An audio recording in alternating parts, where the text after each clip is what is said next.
savez, moi, c'est peut-être mon analyse. J'ai du mal à croire que le CNDD et les membres de son gouvernement à l'époque procèdent ainsi pour conserver leur pouvoir. Qu'en pensez-vous?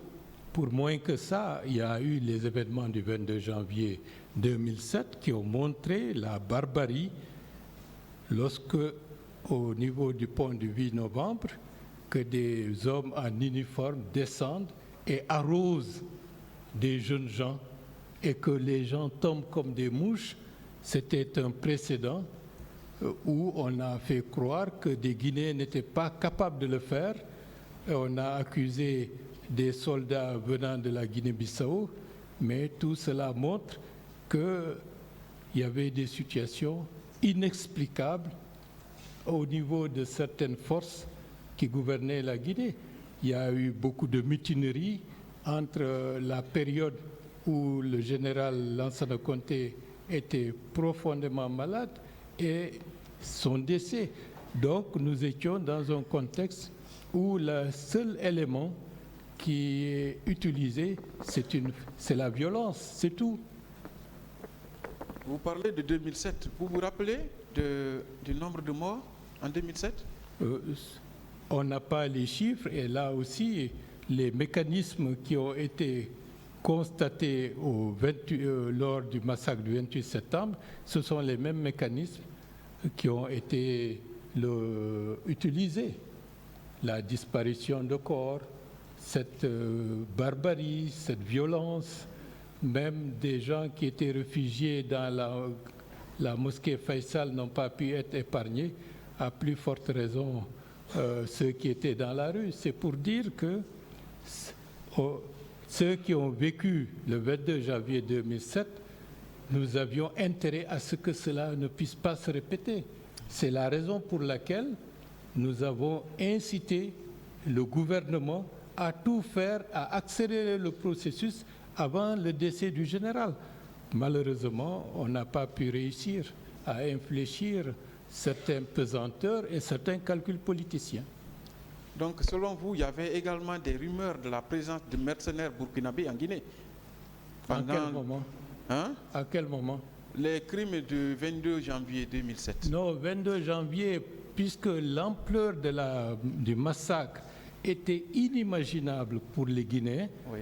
On a fait circuler des rumeurs comme quoi ce sont des étrangers bissagués, soldats qui sont venus et qui ont perpétré le massacre, parce qu'aucun Guinéen ne pouvait s'imaginer que des militaires qui portent l'uniforme national avec le drapeau national est capable de se mettre devant une foule de jeunes gens et de les arroser à la mitraillette comme si c'était des mouches qu'il fallait chasser.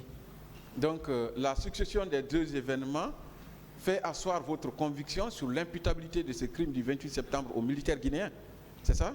Il n'y a pas d'autre explication et les faits l'ont montré. D'accord. Vous avez dit ici qu'au stade, il y avait des hommes habillés un peu bizarrement qui ne correspondaient pas au treillis des militaires guinéens. Vous confirmez? Je confirme. Est-ce que ce ne sont pas également d'autres mercenaires qui étaient dans la foule? Bon, je pense que c'était soit des miliciens, parce que, comme vous le savez, des rumeurs circulaient que des miliciens étaient pris un peu partout pour être formés et certainement certains d'entre eux ont été utilisés à ces fins, tout en sachant que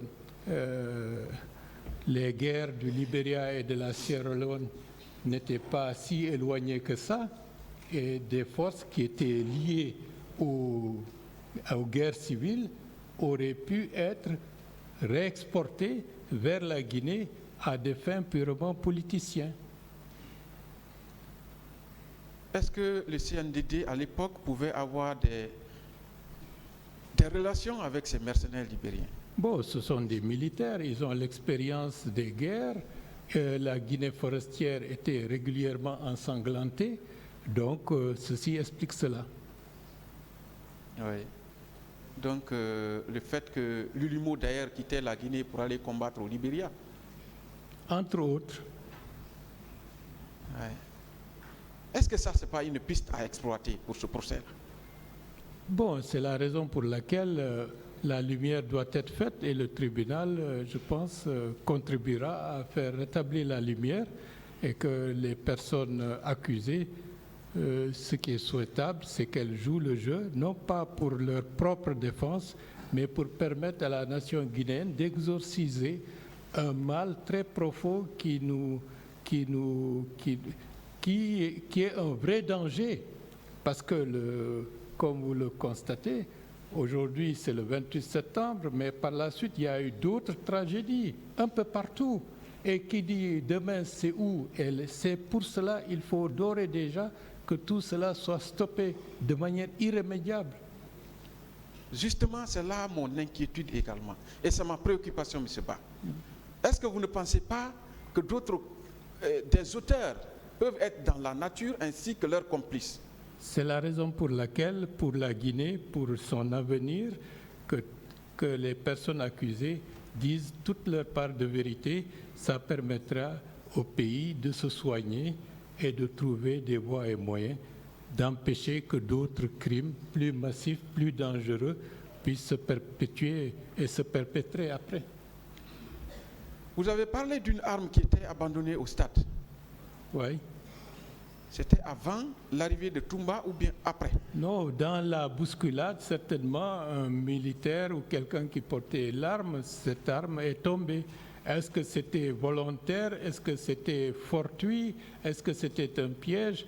En tout cas, à la lumière de ce qui s'est passé, je pense que j'ai eu la bonne réaction d'intimer à notre militant de laisser tomber l'arme, quoique nos vies étaient en danger. Donc c'était à votre sortie du stade, dans la débandade? C'était à la pelouse. Oui, mais pendant que vous étiez en train de sortir maintenant du stade? Non, c'était au moment où il y avait les altercations. Il y avait beaucoup de regroupements. Le commandant Toumba était en train d'essayer de rassembler les autres pour les faire sortir. C'est juste de manière concomitante que ces événements se sont déroulés. Parce que la cellule, à ce moment-là, était au niveau de la pelouse, évanouie. Ah bon? Alors, à quelle heure êtes-vous arrivé au stade? Bon, je ne peux pas le dire, hein, parce que je n'avais pas ma montre, et puis la notion du temps, à ce moment-là, était très relative à mon niveau. Il s'est écoulé combien de temps avant l'arrivée de Toumba, approximativement? 1 heure, 2 heures, 3 heures, 4 heures? Non, bon, je ne sais plus.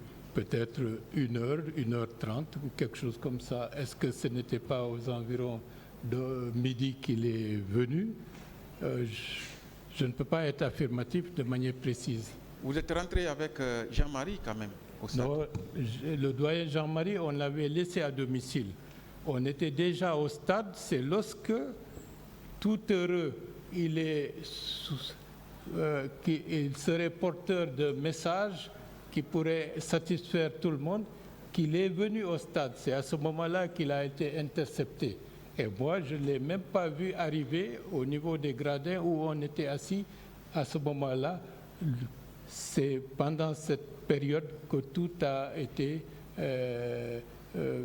les coups de feu, les explosions de grenades ont coïncidé avec l'arrivée de M. Jean-Marie Doré. Je voudrais être situé, M. Ba, de la période ou du temps qui s'est écoulé entre votre arrivée au stade et la débandade. Bon, ça a pris un certain temps avant qu'il y ait la débandade, parce que pendant une longue période que je ne peux pas évaluer, c'était une atmosphère joyeuse, tout à fait tranquille. Est-ce que des tirs avaient commencé avant l'arrivée de Toumba ou bien après? Bon, on a entendu des tirs, on a entendu des explosions, des grenades lacrymogènes étaient jetées par-ci par-là. C'est dans cette confusion que nous avons vu le commandant Toumba Diakité arriver. Qu'est-ce que, de manière précise, il m'est impossible de situer le déroulement du film parce que, d'une part, là où j'étais, je n'avais pas une vision globale de tout et en plus, la mémoire n'est pas aussi fidèle avec les années.